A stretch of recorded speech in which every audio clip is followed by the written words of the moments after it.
I love these timers. All right. I am resident of Collinwood for YouTube. Joel says, joining me, my friend Butch Rosenbalm. We're here to continue our Western series. We're here to review El Dorado, starring John Wayne, Robert Mitchum. James Caan is in this goddamn movie, and that's a good thing. So, when James did you first see this, Butch? Caan. Sorry, I won't do that every time. Oh, goodness. When did you first see this, man? When did I first see this movie? Probably late '90s, mid late '90s, somewhere in there. Seen bits and pieces of it Yeah. over the years, and I've talked about how I didn't care for westerns growing up, but when I got older, and as I started to get older, I kind of started getting into the John Wayne films, and this is one of the early ones. Though I think I saw Rio Bravo earlier, and so I'm sure I saw it probably let's see, early knots over. I lived in Knoxville, Tennessee, and they had access to the Western Channel. So Yeah. I'm sure if I hadn't seen it before then, I know I saw it there. I saw this at my grandfather's house when I was a kid, and it was at 8 o'clock at night, and my grandmother walked out. She goes, "Are you two still up?" And my grandfather goes, "It's all Joel's fault," because elderly men will blame it on the kid, and rightfully so. But I really like how this starts up because this was the first Western I had seen that it didn't to me it didn't start off in like an open country. It started off in town.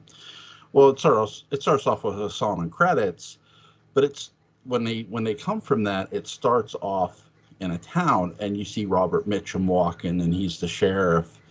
And no, this is not the only Western Robert Mitchum is in. Cat Ballou is, or not Cat Ballou, but I forget the name of it, but where he's like walking around in the snow. But this is not the only Western he's in. But here he plays a sheriff, and you're thinking, okay, so Robert Mitchum's your main character. That's what I first thought when I first saw this. Robert Mitchum's your main character, which wouldn't be bad No. because he's a hell of an actor. Yep. I have a question for you. It has nothing to do with this movie. Have you ever seen what is it? Oh, Night of the Hunter. Yes. Very, very good. That also has stars Robert Mitchum. Yes. But what did what did Love you the think? Hunt. Did you think that Robert Mitchum was like the star of this movie at first? No, no. I knew John Wayne was in it, and you know, my prop for this evening, a Nice. fake, but still appreciative John Wayne autograph. That was actually a gag gift. But yeah, John. No, I knew John Wayne was in it. So, not that John Wayne was the only person, but I knew who Robert Mitchum was. I think anybody should. So, I love the poster for it. It says the big one with the big two, Yeah, and you need somebody with that kind of gravitas, that kind of personality to go up, not necessarily against, but to hold his own and carry the load. that's another question. Could you imagine if Robert Mitchum would have played the antagonist in this? Oh, that'd been a good choice. Yeah, Nelson McLeod is actually, I know he's not the main antagonist, but he's the big hired gun. I'm just for some reason fascinated by that character. yeah. I love He's his professional courtesy. Anytime in my job when we get mail for another company, I'll send it back to them and I'll start off. I'll put in there as a professional courtesy, referencing him saying it all the time in this movie. he really is. He's one of the most interesting characters in the movie. Really, outside of really we know because John Wayne by this point is such a Western legend, and really Robert Mitchum's a legend too. Yep. So it's not so much just the stars who are interesting or their characters; it's the people who are sort of around them. James Caan's character is really interesting with the hat for his dead friend. What was his name? Diamond something. Um, Johnny Diamond. yep, Johnny Diamond. Thank you. He's coming to avenge his friend, and I love the fact that he doesn't know how to use a gun. I'm like, wait a minute. this is a Western, right? I looked at my grandfather. He goes, wait, you'll see what he does. When I was a kid, what did you think of that? Him pulling the knife from behind his back? He is of his character, Alan Badillion Traherne, also known as Mississippi, is obviously the audience surrogate because John Wayne and Robert Mitchum, the characters, they know each other. They go way back. Yeah. It's the person that's new to all this, so that's what Mississippi is. But yeah, when I was expecting him, to pull out some big old shotgun, some kind of crazy thing. So when he's like, I was just like, whoa, okay. You don't have to necessarily be good with a gun. Now it catches up with him real quick in that scene too. Yeah. But I thought it was interesting. It's something different. I mean, somebody that's in a western that can't shoot and he's one of the heroes. I think it's an interesting thing to throw in there. It's weird because this movie, when I had watched this movie at 8 o'clock with my grandfather, this was the last of the John Wayne marathon movies. And it's weird because the next movie after it was The Magnificent Seven. And there is a character in The Magnificent Seven that uses a knife and a gun. Yep. So, and yes, my grandfather made me stay up and watch it. It's okay, Joe. You're among friends. You can admit you made him stay up and watch it. It's okay. God rest my grandfather's soul. Yes, I made that elderly man stay up. I forced him. Damn it! You pulled your knife out, didn't you? I pulled out my switchblade. But it was really interesting because prior to that, this was really the first movie I had seen somebody just use a knife that way. And because with westerns, you are used to the shoot 'em up and the guns blazing. And you're right, it does catch up with him rather quickly. I love John Wayne in the scene. He's like vomitous lady. Really just John Wayne is on really just great par with this film and great pace. And then I love the fact that I don't know how many takes that took. The fact that he shoots the gun out of the guy's hand sitting down is a hell of a scene. Since it wasn't real, it was one take. But yeah, it's a great. Unfortunately, my dad. Well, not unfortunately. Unfortunate in the way it affected me. My dad, when my mother's mother, when we would go over to her house on Sundays and have lunch, she had a literal cable box. This is like 1980, 81. A literal box had all the channels, and you had to push the button for that channel. I mean, so this is a literal cable box. And I think it's WGN would show Lone Ranger, the one with Jay Silverheels and Clayton Moore. That doesn't sound right, but the best known, right? Because Legend of Lone Ranger hadn't come out yet. And in it, he's always shooting them in the hand, shooting them in the hand, shooting them in the hand. Well, you see that enough, you just think, okay, anybody can do that with enough practice. It's like you get a little bit older, if you ever shoot a gun or are around people that shoot guns, you find out that's just about freaking impossible. At least enough that you could depend on it like they do in these films. I mean, I understand it. You don't want bang and that guy's dead and blood gushing everywhere. It's not that kind of film. It's not the Wild Bunch. Right. So it's kind of funny. I accepted it. Then I realized how I won't say silly it is, but how extreme it is. And then I was mad at it, and then I became to accept it as just part of the whole genre. So sorry about that. There you go.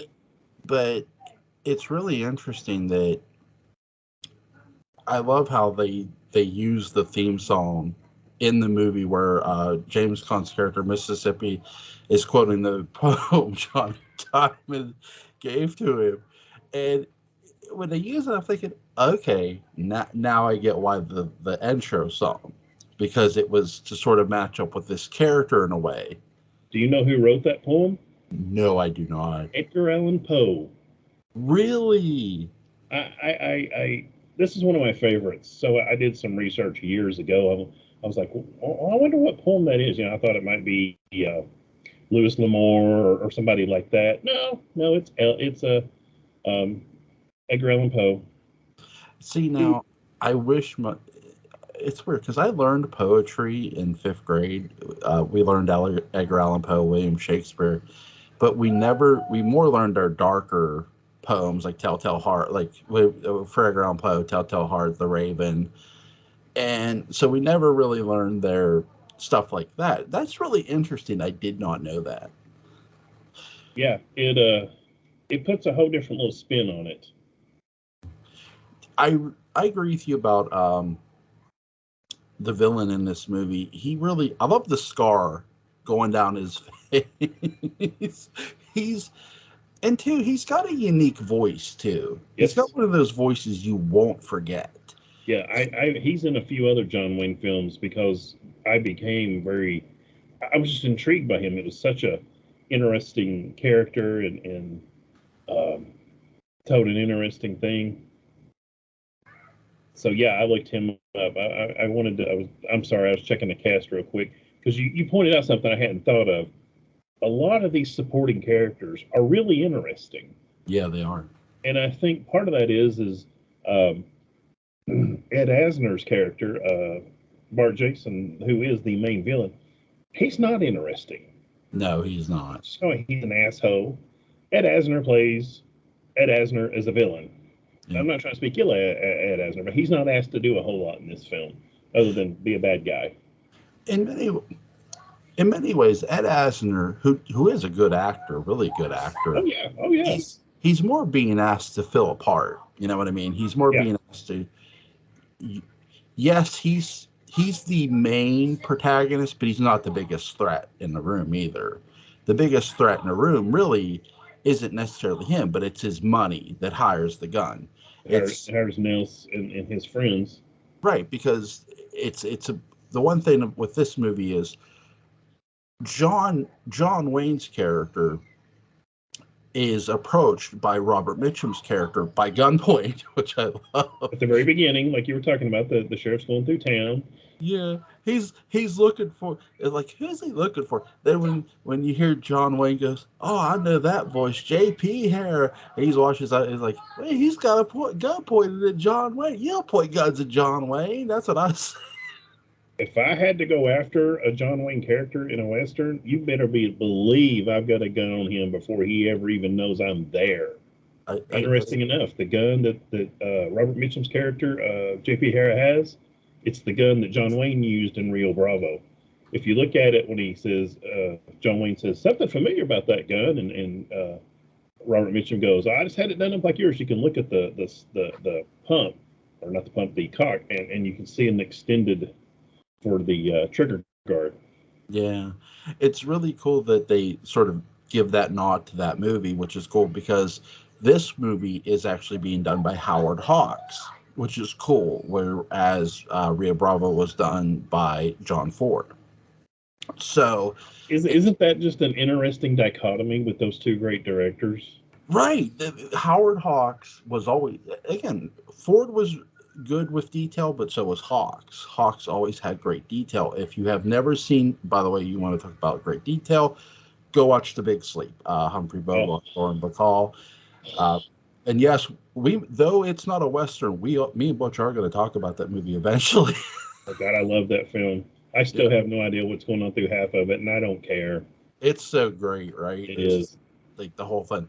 But he does a really great job in many ways saying this is sort of a sequel to Rio Bravo, which is cool. And when you learned it, Bart Jason isn't being totally honest through Robert Mitchum, it's like, uh-oh. And I love how what John Wayne does. He tells him, if this is the best you got, you don't know, it's not going to work. And I love how they don't look tough enough to stomp a stringy jackrabbit or something like that. Yeah, the one guy's walking toward the gun, and he's like, "Yeah, I'd step away from that gun." 2 points right there. Number one, the first guy that when John Wayne comes up on Jason's house, the first guy he talks to is Jim Davis, who went on to play the Father Ewing on Dallas, the TV Cool. series, and he made a much better bad guy than good guy. But I really don't. I remember like my family watching Dallas and their friends, so I've seen a little bit of it. But also, I used to date a woman who owned horses, knew quite a bit about horses, and when John Wayne is leaving Bart Jason's house, he has his horse going backwards. And the first time she watched his film, she's like, "Oh my God, that horse is really well trained." Because apparently horses don't like to go backwards because they can't see where they're going. Yeah. So the little thing there is every time I see that scene, I think of that how I mean you watch that horse and it was funny. John Wayne holds his arm just a little bit funny. I guess the way he has to hold the reins a certain way to reinforce or not reinforce to soothe the horse, but it's really kind of interesting there. It's really well done too and well shot, and it gives you the indication of how smart John Wayne's character is too. Like he knows not to turn his back on these people because they're all back shooters. Sorry.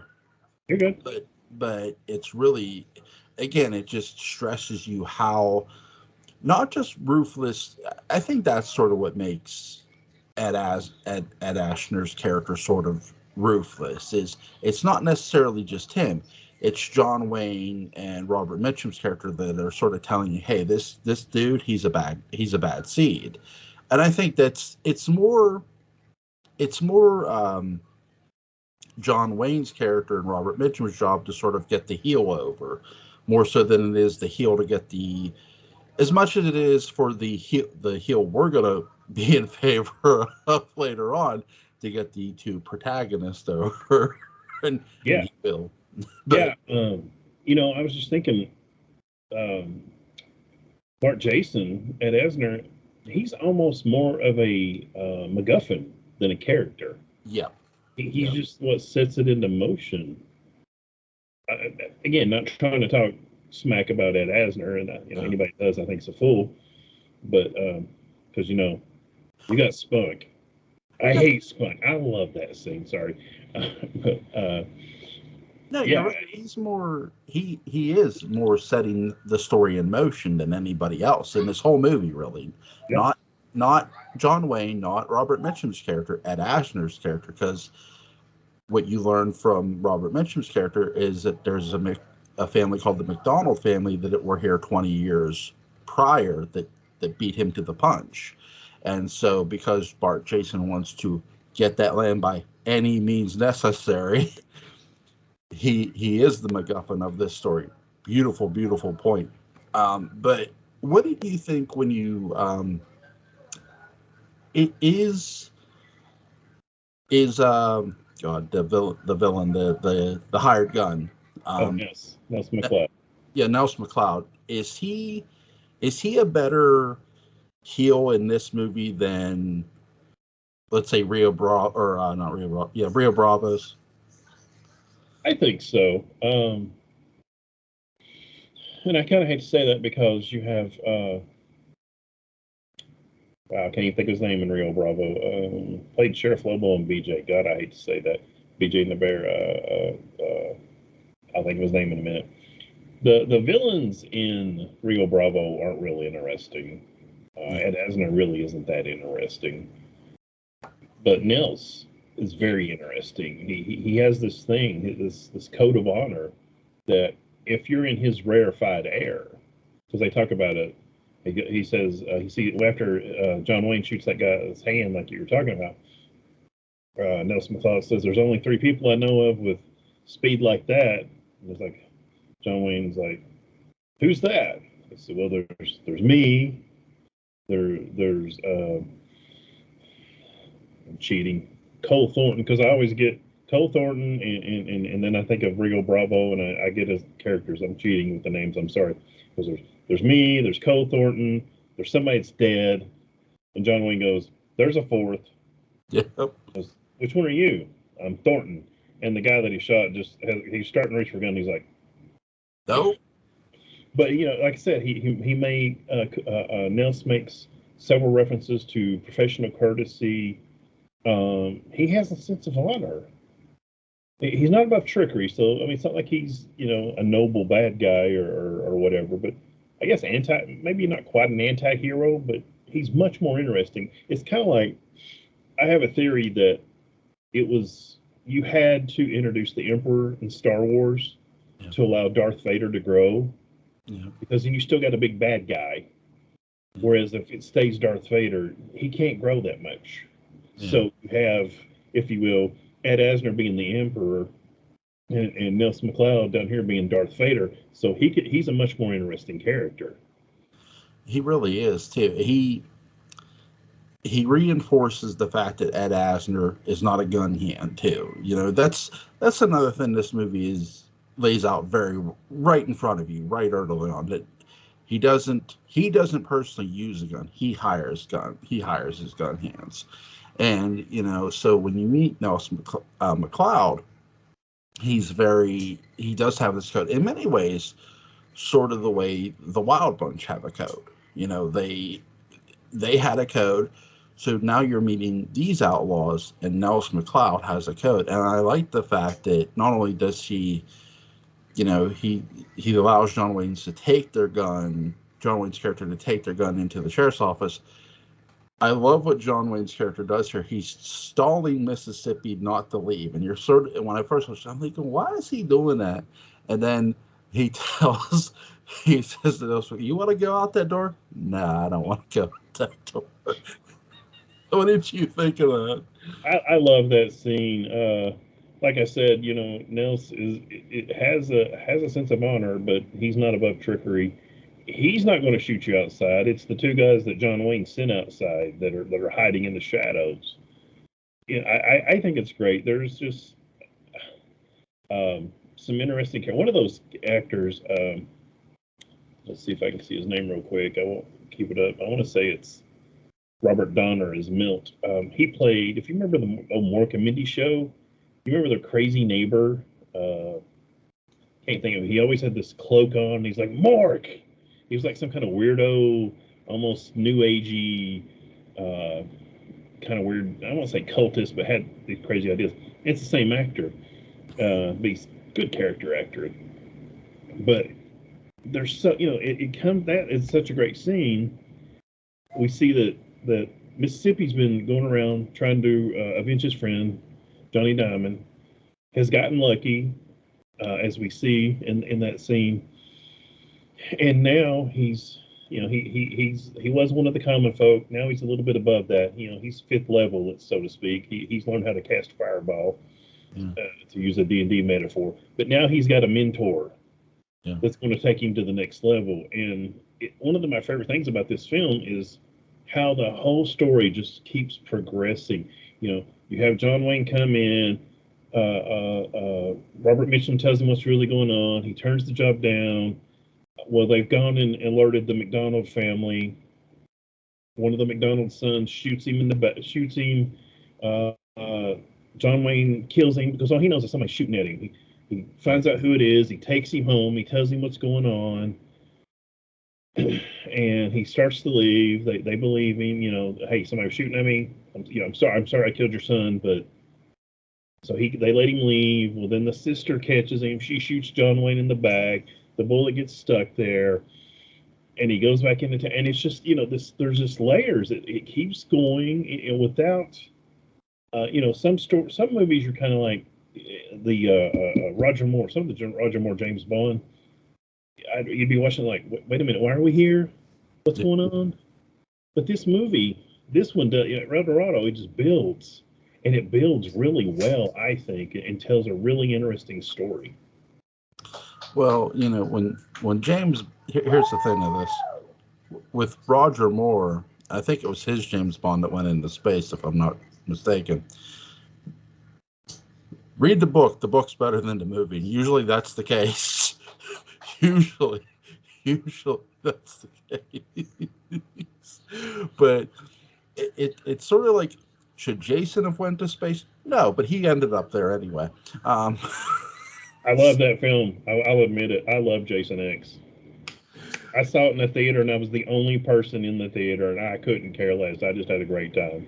I saw it in theater too, which is really interesting because it was a sold out house. Really? Really, like Jason X, because it had been a while since, or it felt like it had been a while since Jason Goes to Hell. Uh, and I felt like I was the only person there who remembered Jason Went to Hell. But it is. I will say this. I actually liked what is it, the when Jason gets enhanced. But Yeah. I told my friend this. I said I wish they would have did that right away instead of later on. And like, just like, who cares if Jason murders everybody in space? It's space. There's more people to murder. Just ask Alien.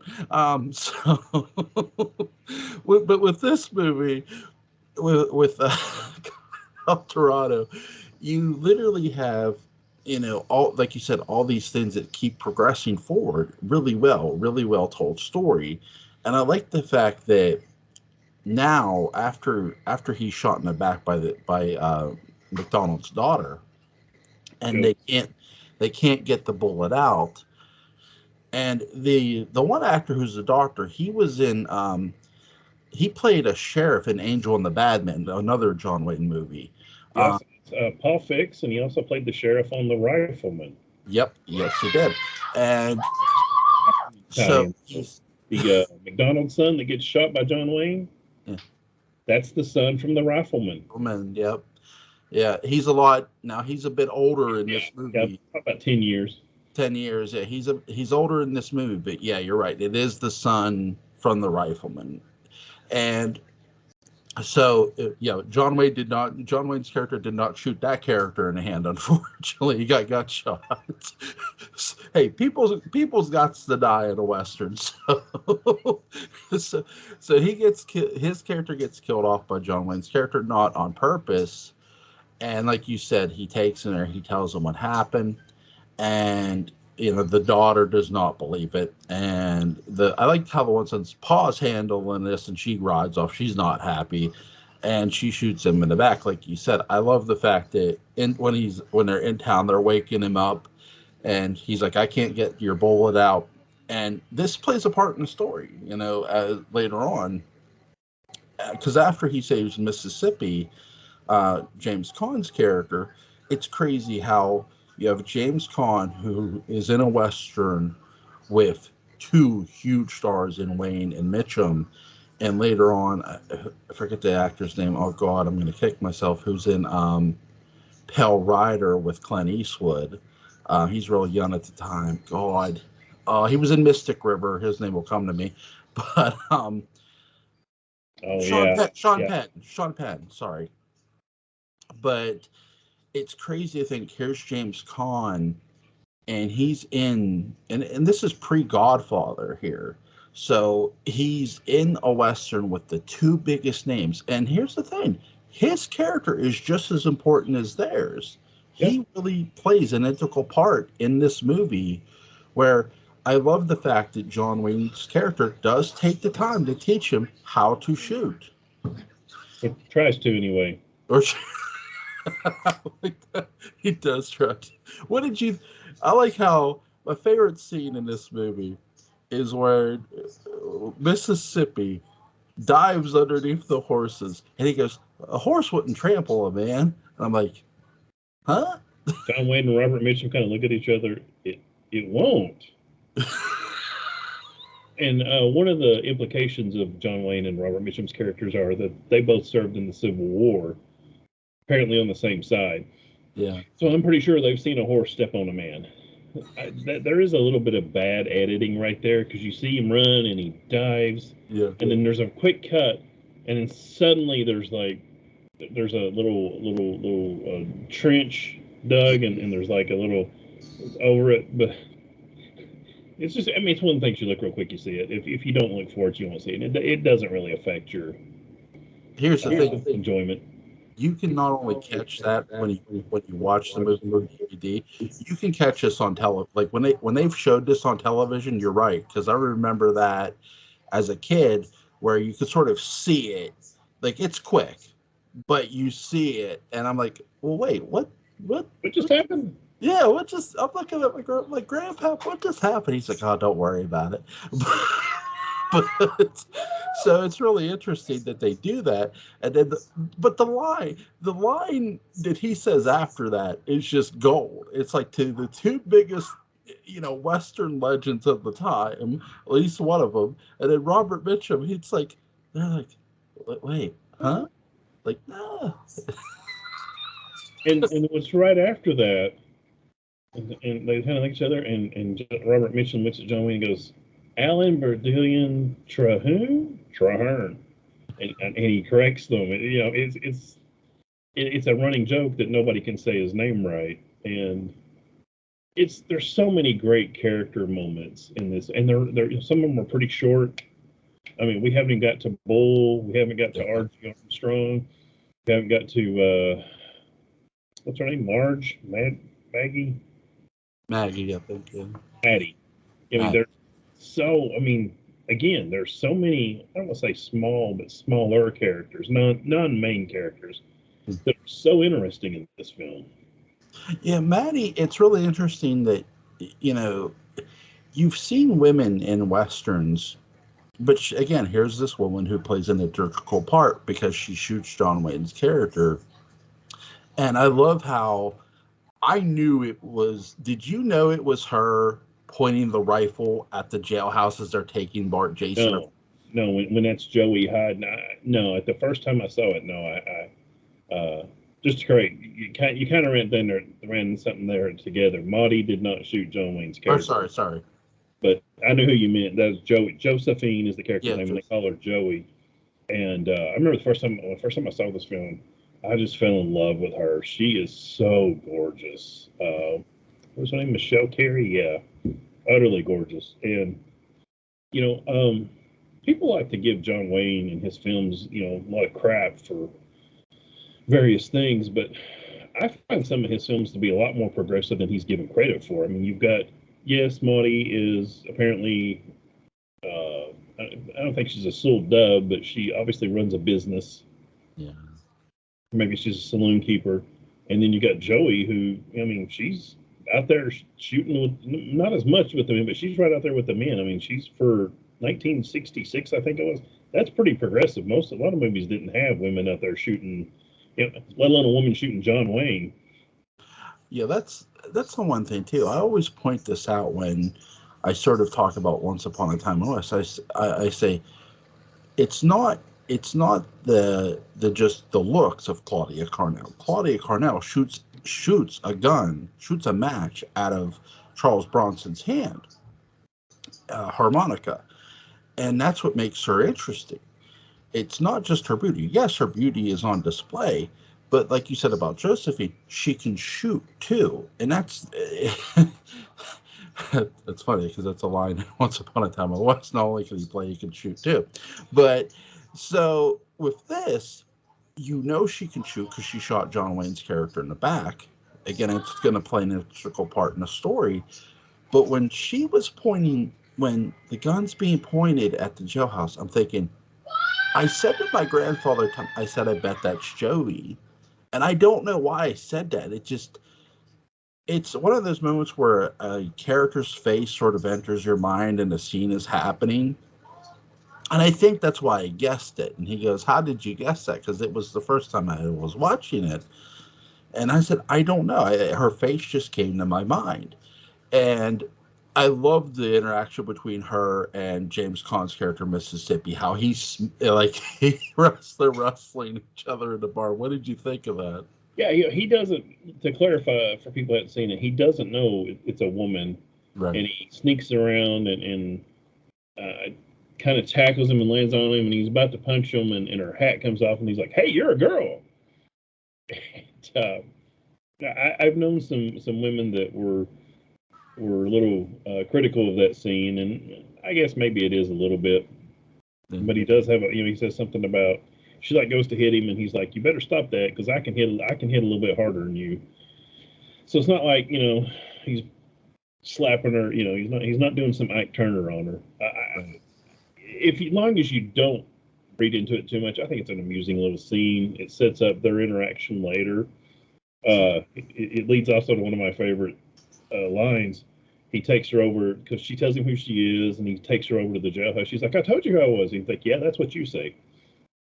So they walk into the jailhouse. They've arrested Ed Asner's character. This is not the end, by the way. No. Just to clarify that. And he's like, "This woman." They're like, "Hi, Joey." You know. And so, "Can I have my rifle back?" "Yeah, yeah, okay." So anyway, she leaves, and James Caan goes, "She's quite a woman." He goes, "That's quite a woman. She'd have shot him." And John Wayne just leans in and goes, "She shot me." And the look on James Caan's face is like, "What?"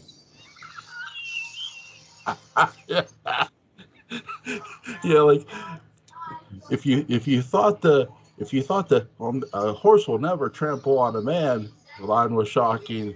This sort of tops that. It's like, can this line top this line? And it's like, yes, this one does, because when he says that, James Caan makes the face like, oh shit.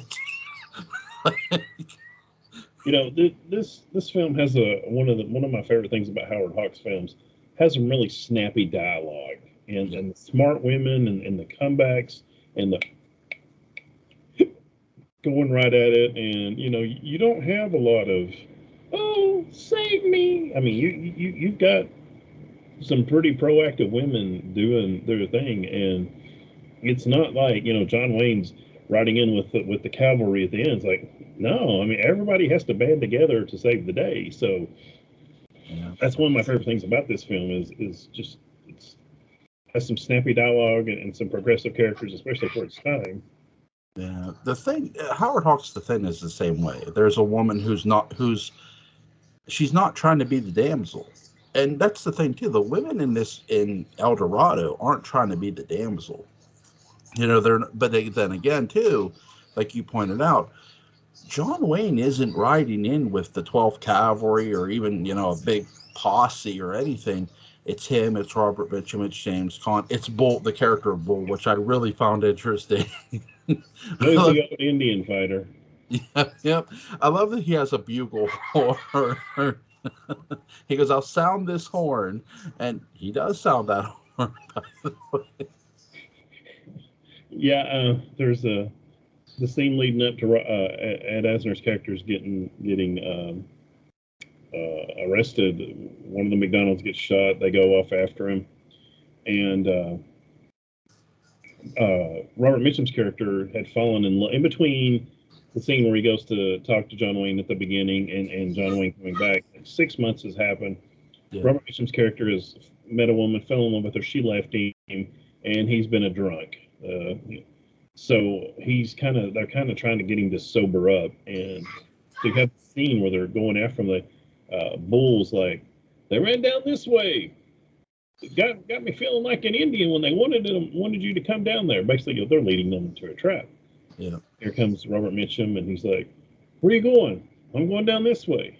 John Wayne looks at him and goes, "Well, I'm going down this way," and they're going down the side, and there's some great little snappy music, and they get to this church, and somebody shoots at him, and like you talk about Bull with his bugle, he goes, "I thought you got him. Got me in my bugle." Which I swear should be code for something sexual. They shot me in my bugle. It's like where people are worried about getting, you know, their how some gunfighters are worried about losing their gun. Their gun is like their woman. Bull's woman is his bugle. That's what that is, or it feels like too. And it's really just, he's really just another interesting character in this movie. He's not a character who's, you know, corny or silly. He's just, every character in this movie is really, really, really interesting, which is really cool. But here's something I wanted to ask you too. I like how it's sort of like Rio Bravo, where they use the jailhouse as, you know, part of the setting. And I love how the fact that they, before they arrest Jason, he gets hit in the face. But I love how the fact that even though the boss gets arrested here, and I think this is where I think I like El Dorado a little more than I like Rio Bravo, is Nelson McLeod shows you how much of a villain he is here. Once this happened, like, what did you think of that? Sorry, sorry, go ahead. Yeah, they arrest him, and Ed Asner looks at Nelson. They've got guns on him, and he's like, "Are you going to do anything?" And he kind of looks at Mississippi with this sawed-off shotgun that's sawed off so far that I don't think there is a barrel pointed right at him. He's like, "Well, there's really not much I can do at the moment." Yep. And Ed Asner says, "I'll give you $100 or $1,000. I forget how much when you get me out of jail." And John Wayne looks at him and goes, "You do that. You're going to have a hard time collecting it because your boss is going to get killed when it happens." Yeah. So yeah, it's just interesting, and you're talking about John Wayne not turning his back. So he tells Mississippi to stay there with the gun on Nelson McLeod. They all John Wayne and Robert Mitchum and Bull and Ed Asner come out. Well, then Bull and John Wayne stay while Robert Mitchum steps out with Ed Asner, and they're like, "Come on, Mississippi!" And they never, even when they do turn their back, somebody's watching them. That's one of the reoccurring themes, is how John Wayne's character and Robert Mitchum's, of course, and Bull's are all experienced gunmen, gunfighters. They know how to do. They know what they're doing, and they know how to do it, and not get killed in the process. Where Mississippi would have probably died 10 times over. Yeah, I'd say Mississippi's character is lucky, really.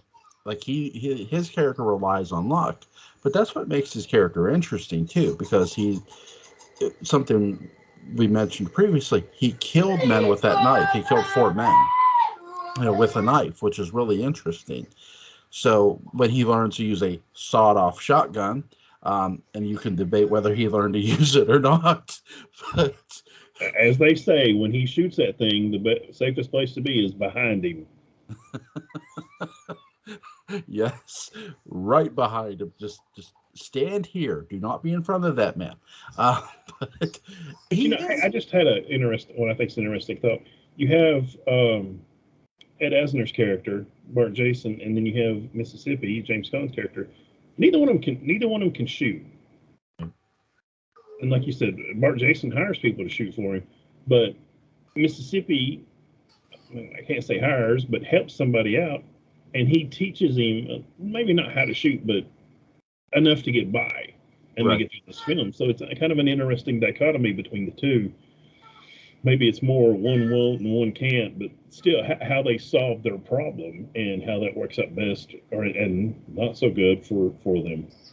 I think where this is sort of what makes Mississippi a good character, and sort of Ed Asner's, character bad, because you can learn to shoot a gun in the Old West. If you yourself practiced enough, you could learn, right? Whether someone shows you or not.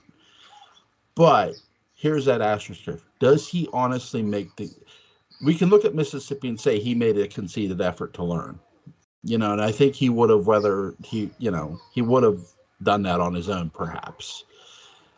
Would Ed Asner's character? And I would say no, because he wants things done for him, whereas Mississippi does. When Mississippi goes after those 4 men, he didn't go to somebody and say, "Hey, you do this for me." He did it. He sought that vengeance or that revenge or whatever you want to say. It's what makes him heroic. He went on that journey, and that journey, it's not just the fact that he killed 4 men. It's the fact that he went after 4 men without a gun. And basically killed his mentor, his father figure.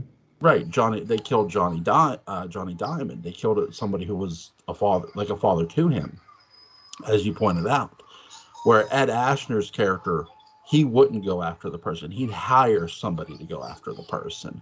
And I think that's what makes the distinction of, here's this, though he's not the strongest protagonist strongest antagonist in the movie is Bart Jason, that belongs to the other guy.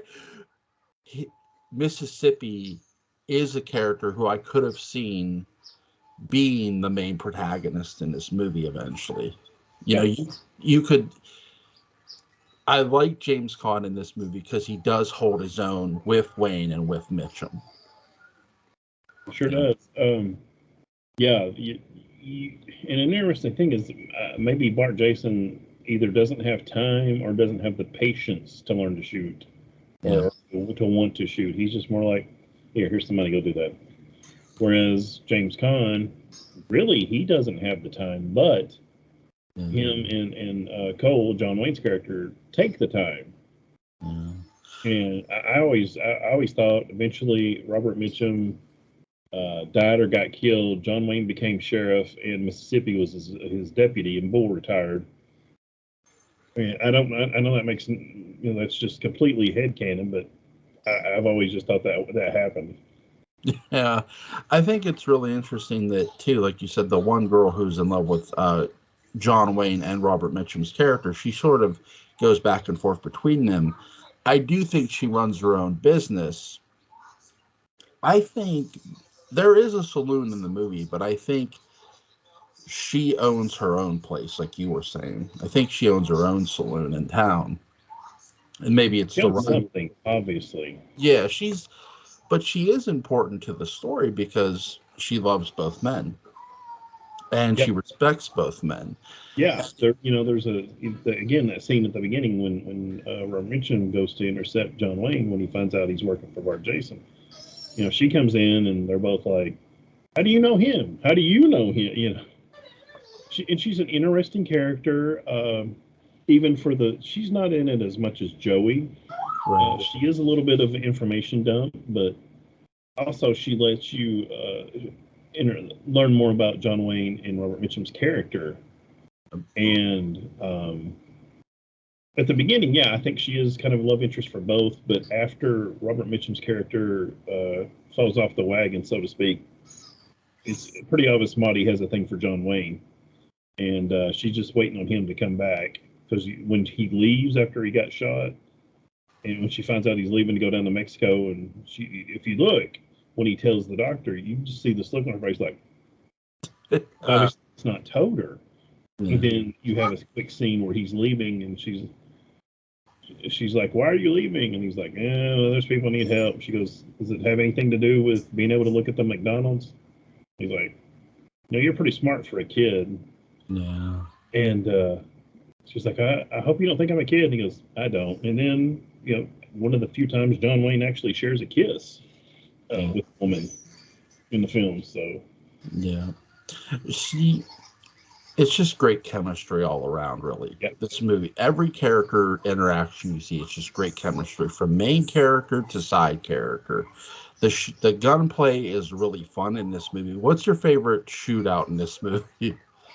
Oh, wow. The one in the church is really good, but that's probably not my favorite. The scene in the church when the one bad guy gets shot and he falls down, I always feel like that's an homage to Vertigo. Yeah, it makes me think of that because he grabs the bell and the bell's ringing and he's falling, and the camera view is he's falling towards the camera. I'm pretty sure Vertigo was before this, but it always makes me think of that. But really, it's the end. And as we're kind of getting towards the end of the story, John Wayne's arm, his injury from Joey shooting him has gotten where he can't shoot. Yeah. And he's up in a wagon, and all the other plans are made, and Bull hits his bugle, and Nels turns. And John Wayne picks up a shotgun that's hidden in this wagon and shoots him. Yeah. And later, after the fight's won, he's like, "You didn't give me a chance at all, did you?" And John Wayne looks at him and goes, "Nope, you were too good." Yeah. And so good. I got killed by a one-armed man and a drunk, and then he dies. But it's just, it makes me, I don't know, always makes me think of the Star Trek episode where Kirk and the Romulan commander it's one of the early seasons, or one of the first episodes. And at the end of it, when Kirk is, of course, won, he's like, we'll beam your survivors over. And the Romulan commander's like, "No, that's not our way." Yeah. And he goes, in another in another universe, I could have called you friend. In another universe, I think Nelson McLeod and Cole Thornton could have been good friends. Yeah. But unfortunately, they just kind of come around in this one. What's I your think favorite gunfight? my favorite gunfight of this is prior, like when Mississippi first shoots this gun after learning it, because it's one of those things. It's like you're not sure how this is gonna go with him learning how to shoot this thing. It's like I always kept thinking when I was watching this as a kid, I always kept thinking he's gonna shoot one of his people by mistake. But he does it obviously. But it's something that I kept thinking when I first watched it. Well, And then when spoiler alert, there at the end, he does. well, yes, at the end it does. That's what I was getting to. At the end, he shoots him in the leg. And I love the goof. There's a goof up in this movie at the end where they keep switching the crutches around him and Robert Mitchum. And they mention it in the movie. And yes, they left that in the movie. And it just shows you how much fun these actors all had doing this movie. Oh yeah, this looks like it was a good time. It was had by all. Yeah. I mean, yeah, they were doing their job, and I'm sure there was times it wasn't as much fun as it is.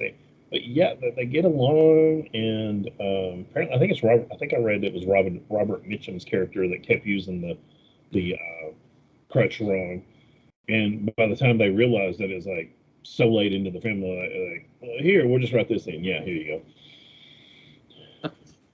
But it's so when it's done, you don't feel it takes away from the movie at all. It just adds to it. It adds. Yeah, and that's what's so cool about this movie. El Dorado is really just a fun movie from start to finish, and I love how the fact I agree with you. The church scene, it's really it's before really the big because there's a moment you talked about. I'll get back to the church real quick, but when John Wayne's character finally his hand starts failing, that's when he gets captured, and that's how they get Bart Jason back. And that's what I was talking about. It lets you know to let you know that Nelson McLeod, yes, is the actual main antagonist in this movie, right there, because he did to me. If Nelson McLeod wasn't, if he to me, Nelson McLeod could have cut and run. Oh But yeah, this lets you know how professional Nelson McLeod really is at his job. He gave his word to Bart Jason that he would do this job, and he does it to the day till he dies. he gave his word, but to a railroad. A bunch reference there. Yeah, Yes. he could have, and yeah, he could have. The scene where they end up capturing John Wayne, they could have captured Mississippi, Yep. but and they don't, and what they do to trade the two out. It's the only scene, and it's kind of subtle. I want to get your opinion on this. Uh, Mississippi and Monty come back to the sheriff's office, and they tell him what happened, and somebody starts shooting at the sheriff's door. Yep. Well, then he's like, the door opens, and John Wayne's character, who's got his hands and feet tied and gagged, falls down. So the implication to me is he's standing against the door, and somebody is. I'm trying to use my camera here. Yeah. Now, obviously, Nelson McLeod is good enough, but it's still that's kind of a bastard move. You're tied up. You're going to stand there, and I'm going to shoot at you. But he could have, and he even says there's something wrong with your friend, and we didn't have anything to do with it. Yep. So the implication, like in some westerns, let's beat the shit out of him. No, no, we're going to use him to do our job, Right. especially because he obviously has such a respect for John Wayne. Right, because it gets back to a lot of things. It gets back to to the respect that Nelson McLeod has for Cole Thornton, but it also gets back to the professional courtesy that Nelson McLeod has talked about throughout his appearance in this film. That I'm here to do a certain job, and that's what I'm going to do. My boss got captured. I'm going to rescue him. I don't have to murder Cole Thornton to rescue this man, and he doesn't. So when you're right. When he leans him against the door, and I do think it's Nelson McLeod pulling the trigger. It's a bastard move, but it makes you love and hate him as a villain all the much more. because it's a cool move, but it's like, you son of a bitch, you could have shot him dead.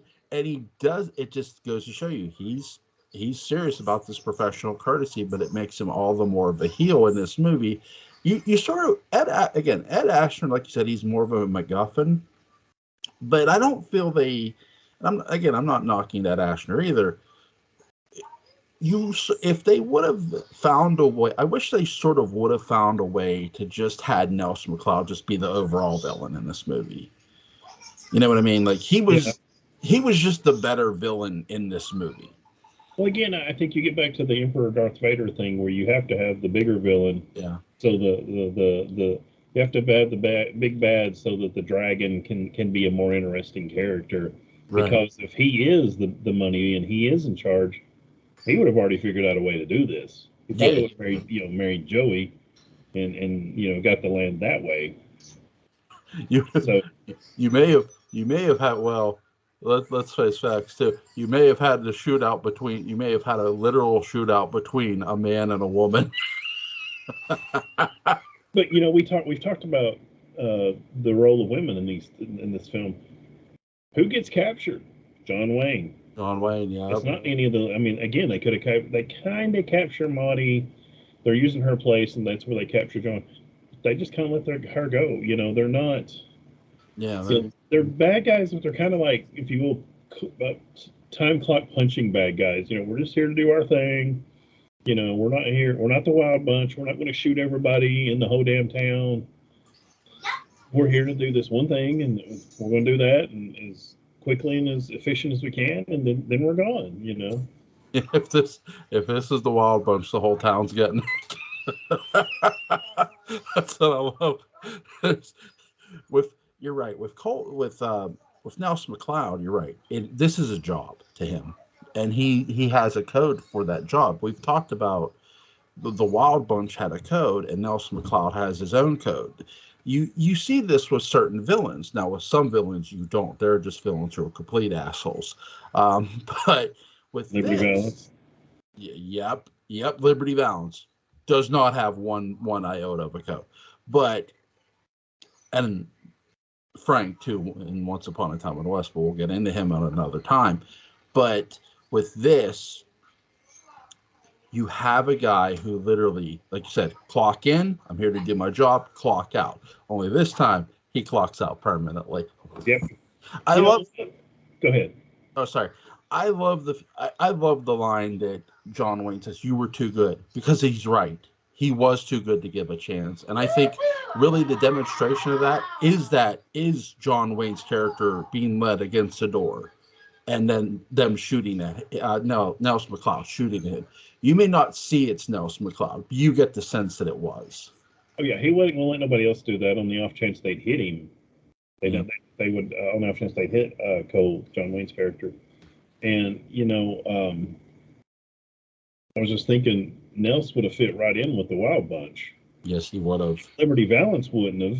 No. But Nels would be like, of course, you would eventually had him, like he even says to John Wayne, with two of us in the same crowd. Sooner or later, we'd have to find out who's the top. Yeah. And him and Nelson Pike Bishop would have eventually probably would have been Dutch shooting Nelson in the back, but still. if I don't think Dutch is gonna wait for anybody to tell him who to shoot. Right? He's just like, nah, you're done here. You're done. That's the beautiful part about Dutch in Wild Bunch. Like I think if Nelson McLeod would have just rolled up on a horse, he'd have just straight up shot him. He probably would have used him for a little while, but then when he saw where his headed, Nels must have shot himself with a double-barrel shotgun last night. Don't know how that happened. Oh, by the way, I'm over here. I'm cleaning my gun, but don't pay no attention to me. It was overdue that I cleaned my gun. Yep. That's what that would have been. But what do you give El Dorado? As a 5. It at the very least a 4.9. I can't wait for us to do Rio Bravo and compare and contrast this. This is the more fun. Talking about like Tombstone and White Earp last week. This is the Tombstone. Yep. This is the more fun. It's a little bit lighter. That doesn't mean to not say there's not an interesting story and there's not things going on. It's just you don't have to pay a whole lot of attention. Um, you can have fun, have some great lines, and at the end of it, you're like, oh, that was fun. Yeah. And Rio Bravo was much more of a character study. I firmly believe that is Dean Martin's best acting his entire career. Yep. If it isn't, it's my favorite anyway. And Robert Mitchum plays drunk, and he plays it just fine. But Yeah. that's not the center point of this film. No. The thing of it is, Robert Mitchum is going to have other movies where he's going to be the man and be the show. And with Dean Martin, I agree with you. Rio Bravo was his performance. He really did a great job in that movie. Now, he did a really good job in The Sons of Katie Elder, in my opinion, too. But for Rio Bravo, I think he was more. You could look at Dean Martin. Yes, I knew Dean Martin was an actor when I first saw Rio Bravo or Sinner in Rio Bravo, but you could tell he could act. Yeah. That's the thing. Like, I've talked about this with other singers where there are singers who want to be actors and actors who want to be singers. And there are those who can do both. Yeah. And Dean Martin was one of them. Dean Martin very much was one of them. And it's kind of funny you mentioned Sons of Katie Elder. It's a little more fun. I don't say jokey, but it's strangely odd for a movie that has a lot of killing. At times it's not that serious. I'm thinking of the bar scene where he's talking about, here's my glass eye, and at the end of it he goes, it'd be kind of full of it because he doesn't have a glass eye. He's like getting money so they can all have a drink. Whereas I don't. There's a few funny moments in Rio Bravo, but for the most part, he's acting his ass off. He is. He really is. I think I give El Dorado a 5. I'm with you. This movie is just a fun watch. It is the Tombstone of the 3 movies, really, of Rio Bravo. And yes, I watched Rio Lobo last night with El Dorado. And very, very good. But again, not as great as this, in my opinion. No. You know what I mean? But I think that's the thing. For 3 movies, we talked about how Wyatt Earp and Tombstone, though it's about the same. It's both about Wyatt Earp. They're both different movies. They don't try to be the same exact movie. And I think that's the thing with the 3 movies here, with Rio Bravo, El Dorado, and Rio Lobo. They don't try to be the same exact movie. No, I mean, they tell a very similar story. Yeah. I think I mentioned this before. John Wayne said, "Hey, do I finally get to play the drunk?" And I wish John Wayne had got to play the drunk in Rio Lobo, because I mean, he was doing some serious acting there towards the end of his career that he doesn't get a lot of credit for. The Shootist being the prime example. Yes. But let's let him. He can still be John Wayne. Our next movie is going to be The Shootist, by the way. So I know we've been wanting to cover that one. So one of John Wayne's, again, John Wayne had great performances in Western, and this was his last film, and he saved the best perhaps for last. Again, Jimmy Stewart's in the movie. There's a lot of great. Lauren Bacall is in the movie, but great. It's going to be a great time to talk about that movie. Butchman, is there anything you want to add before we go? Yeah, I do want to mention R.G. Armstrong. I mentioned him earlier. He plays Old Man McLeod. I forget his first name. R.G. Armstrong is just he's another great character actor.